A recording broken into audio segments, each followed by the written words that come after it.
Assalamualaikum warahmatullahi wabarakatuh. Selamat datang di Media Indonesia.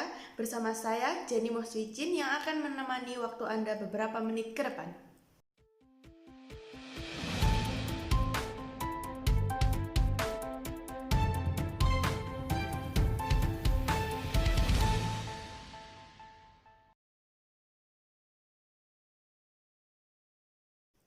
Dampak buruk sistem pendidikan di Indonesia.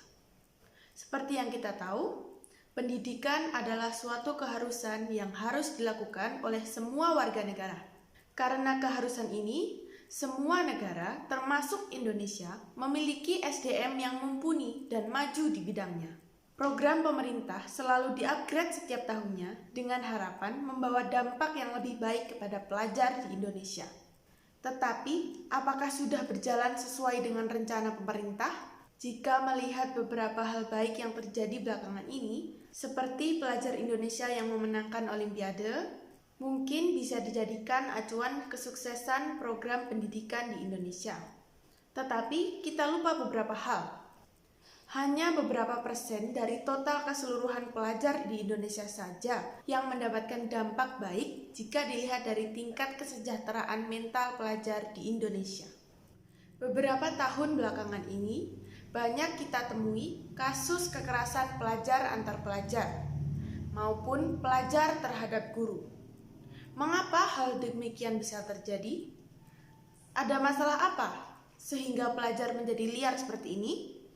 Jika ditelusuri lebih dalam, beberapa kasus terjadi karena murid-murid merasa tertekan dan stres dengan pelajaran di sekolah.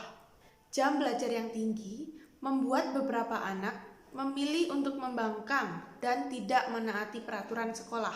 Bagi sebagian kecil anak, belajar di sekolah itu hal yang mengerikan. Pasti kita sering menjumpai berita banyak anak-anak yang memilih untuk membolos sekolah. Tidak bisa dipungkiri, setiap anak memiliki bakat masing-masing. Tidak bisa dipaksakan jika mereka harus menguasai semua mata pelajaran yang sama. Lebih buruk lagi adalah terjadi kesenjangan di antara pelajar yang besar. Hal ini dapat menyebabkan anak-anak bersaing secara tidak sehat. Faktanya adalah, sekarang sekolah memberlakukan sistem full day school yang mengharuskan siswa lebih lama lagi berada di sekolah. Waktu istirahat mereka tentu berkurang. Ditambah lagi, tugas sekolah yang harus dikerjakan sesuai dengan waktu yang telah ditentukan. Secara keseluruhan, anak-anak sekolah kekurangan ruang bermain dan istirahat. Pada saat yang sama, anak-anak melaporkan bahwa mereka kurang mendapatkan tempat dan waktu untuk bersosialisasi dengan teman-teman sebayanya. Karena kurangnya sosialisasi ini menyebabkan pada beberapa anak mengalami tingkat kecemasan yang lebih tinggi. Beberapa dari mereka merasa mudah sekali cemas, takut, dan tidak percaya diri. Hal ini dirasa cukup buruk dan akan menyebabkan anak-anak lebih memilih untuk bermain dengan smartphone, alih-alih dengan bersosialisasi dengan sebayanya.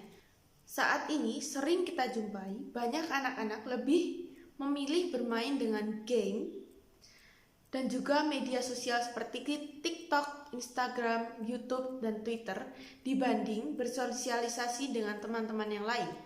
Hal ini dapat menyebabkan stres yang berlebihan pada remaja. Stres dan penyakit mental di kalangan remaja adalah hal yang harus kita perhatikan. Sekolah adalah tempat untuk mengemban pendidikan. Sekolah adalah tempat untuk bersosialisasi dengan orang lain. Selama masa sekolah, anak-anak dibebaskan untuk mengembangkan minat dan karakter mereka. Semua ini adalah bagian dari persiapan menuju masa dewasa. Jika kesempatan untuk bersosialisasi saja berkurang, apakah persiapan ini dapat berjalan dengan maksimal? Tentu tidak. Para peneliti menunjukkan kekhawatiran tentang standar yang mendorong sekolah untuk memasukkan banyak pelajaran formal. Orang-orang dari segala usia membutuhkan waktu untuk beristirahat, dan orang tua harus mendorong anak-anak untuk tumbuh dengan baik. Hak untuk memperoleh ketenangan ketenangan jiwa dibutuhkan agar proses belajar bisa maksimal. Baiklah, sekian yang dapat saya sampaikan. Saya Jenny Maswicin, pamit undur diri. Terima kasih. Wassalamualaikum warahmatullahi wabarakatuh.